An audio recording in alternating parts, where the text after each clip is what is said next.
Welcome to episode 92 of your CySA Plus Prepcast. Today we will examine two critical web application vulnerabilities, local file inclusion, or LFI, and remote file inclusion, or RFI.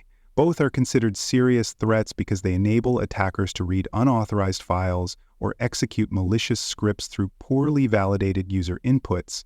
These flaws are particularly common in dynamic web applications where file paths are influenced by user supply parameters. For cybersecurity analysts, understanding the techniques used to exploit these vulnerabilities, how to detect their presence, and how to mitigate them is essential. These skills will not only help protect modern web infrastructures, but also serve you well on the CySA Plus exam. Let's begin by clearly defining what file inclusion vulnerabilities are. File inclusion occurs when a web application dynamically includes files as part of its runtime behavior and fails to properly validate user-supplied file path input. In these cases, attackers manipulate input parameters to include unauthorized files. This could result in unauthorized file reading, disclosure of sensitive information, or remote execution of malicious scripts. When such functionality is exposed to the public, it creates a pathway for attackers to access the server's internal files or introduce remote code, both of which can lead to a serious security breach. Local file inclusion refers to the ability of an attacker to include files that already reside on the server. With this technique, attackers typically aim to read files containing system configurations, credentials, application logs, or other sensitive information. Because many applications use path-based inclusion logic, such as requiring a file based on user input, an attacker may be able to exploit that feature by inserting directory traversal sequences, like .. to move through the digital sequences. When successful, this allows attackers to access files they would otherwise have no permission to view. Remote file inclusion takes this one step further. Instead of including local files, RFI allows an attacker to include files hosted on external servers. This usually results in the execution of attacker-controlled scripts or shell commands. Once an RFI vulnerability is identified, an attacker can point the application to a remote script, which the server then downloads and executes in its own context. This often leads to full system compromise, especially when the server is configured to permit remote file access via scripting languages such as PHP. RFI attacks are often used to deploy web shells or install malware. Both LFI and RFI vulnerabilities arise from the same root causes, primarily insecure coding practices that allow user input to influence file paths without proper validation or sanitization. Analysts recognize these flaws as indicators of poor input handling and configuration weaknesses. Web applications that do not sanitize file path inputs or use unsafe dynamic include functions are at high risk of exploitation. Analysts often find these vulnerabilities in legacy systems, poorly maintained open source applications, and custom web platforms that lack modern security practices. In LFA attacks, the goal is often reconnaissance. Attackers will attempt to read files like /pud/ application configuration files or environment variable stores. From these files, they gather valuable insights into the system's structure, the location of additional vulnerabilities, and potential access credentials. These details are then used to escalate the attack further. In some cases, attackers may even use LFI to achieve code execution by including temporary files containing logs or uploaded content that they control.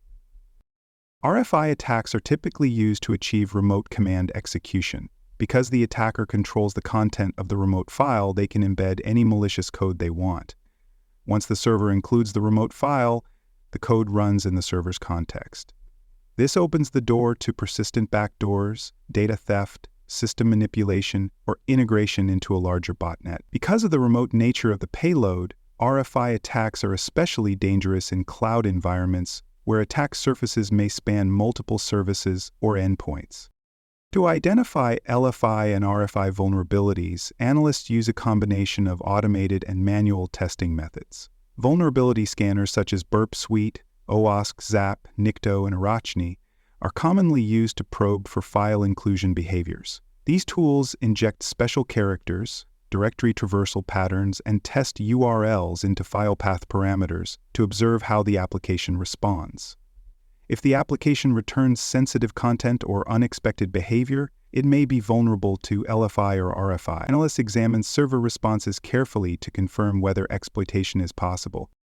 In addition to automated scans, penetration testing techniques help validate whether identified vulnerabilities are exploitable. Analysts manually craft payloads, observe server behavior, and attempt to include controlled content into application execution paths.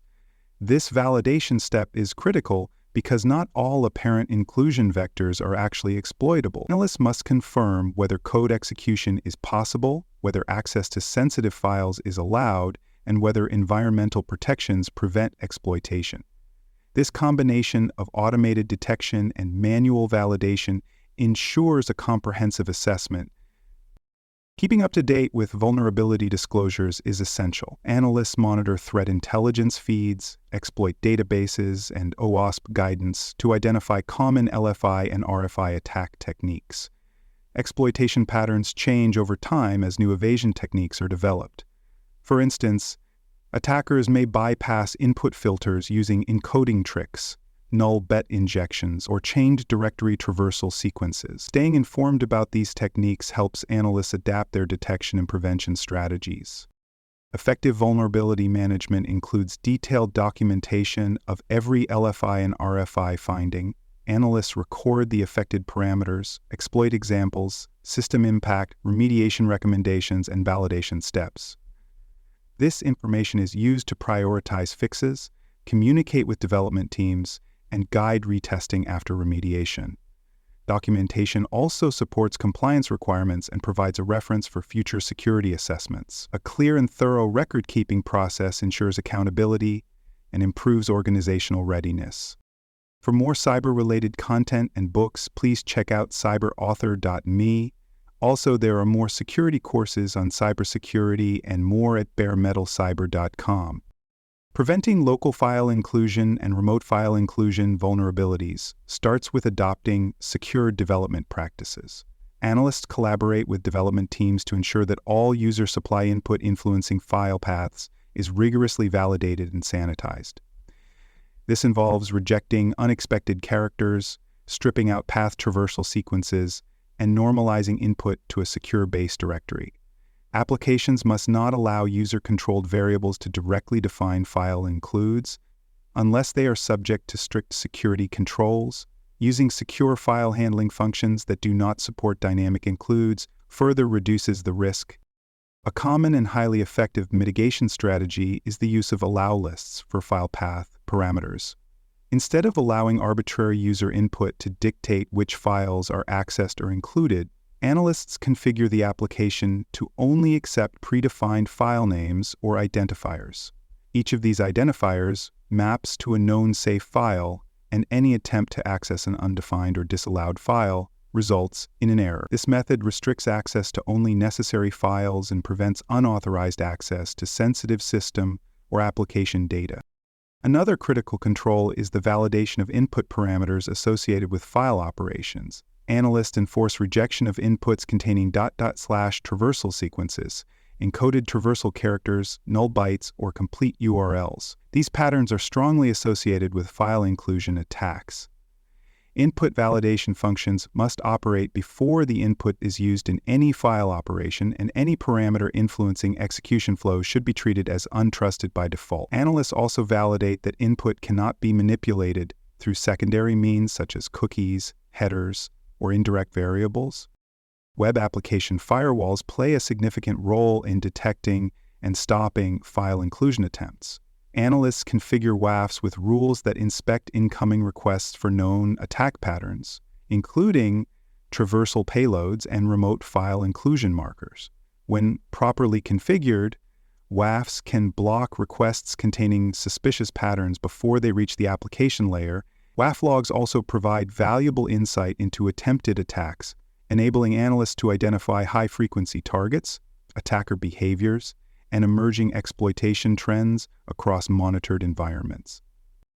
Analysts also focus on hardening application environments, especially when dealing with PHP, or other scripting platforms commonly affected by file inclusion vulnerabilities. For example, analysts disable dangerous PHP configuration directives, such as allow_URL_include, which permits inclusion of remote files. Additionally, the open_base directive is configured to limit file access to specific directories only, preventing traversal into other parts of the defense category. These configuration-level mitigations complement code-level protections and provide critical defense in depth. Security assessments and penetration testing play a vital role in uncovering file inclusion flaws that might otherwise go unnoticed. Analysts simulate LFI and RFI attacks by submitting crafted payloads to test parameters, observing responses, and reviewing server-side logs.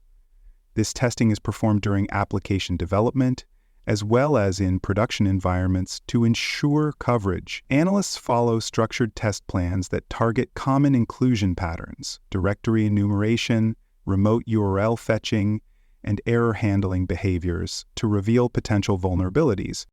Detection of LFI and RFI exploitation is enhanced through logging and monitoring strategies. Analysts configure logging to capture file access events, input parameters submitted via HTTP requests, and unusual error messages that might indicate attempted inclusion attacks. Monitoring systems, including security information and event management platforms, are used to correlate events across application and server logs. These tools help analysts detect attacks in progress, understand attacker tactics, and validate the effectiveness of protective measures in real-world scenarios. Training development teams in secure file handling practices is another proactive defense. Analysts conduct regular training sessions that focus on secure coding standards, common inclusion vulnerabilities, safe input handling techniques, and case studies of high-impact LFI and RFI incidents. Developers are taught to avoid using dynamic includes whenever possible, favoring safer coding constructs that do not rely on user-supplied file paths. This knowledge empowers developers to design applications with built-in resistance to file-based attacks. Remediation of identified vulnerabilities involves immediate code-level fixes, configuration updates, and retesting to confirm that the issue is resolved. Analysts ensure that user inputs influencing file includes are rewritten to use safe mappings or removed altogether. Web server configurations are updated to disallow unnecessary behaviors, and post-remediation penetration tests are conducted to verify that exploitation is no longer possible. This step is critical to maintaining long-term security and preventing the reintroduction of similar flaws. Documentation is maintained throughout the process to ensure transparency and traceability. Analysts record details of each identified vulnerability, including the vulnerable parameters, testing methodology, code samples, patch descriptions, and verification steps. These records are shared with development, compliance, and audit teams to support remediation tracking and continuous improvement. Documentation also informs future assessments and serves as a foundation for building stronger application security policies. To conclude episode 92, local file inclusion and remote file inclusion vulnerabilities represent serious threats to web application security. When exploited, they can lead to unauthorized file access, remote code execution, data compromise, or full system takeover. Analysts mitigate these risks by implementing rigorous input validation, restricting file paths, configuring secure application environments, leveraging WAF technologies, conducting regular assessments, and providing secure coding education. These practices not only reduce the likelihood of exploitation, but also reinforce a security-first mindset across the organization. Mastering these techniques supports your CySA Plus exam goals and strengthens your role as a cybersecurity defender. Thanks for listening. To learn more about cybersecurity, please visit baremetalcyber.com. There you will find best-selling books, videos, and even more free cybersecurity training courses. Please subscribe to the Prepcast and our various podcasts. And thanks for listening.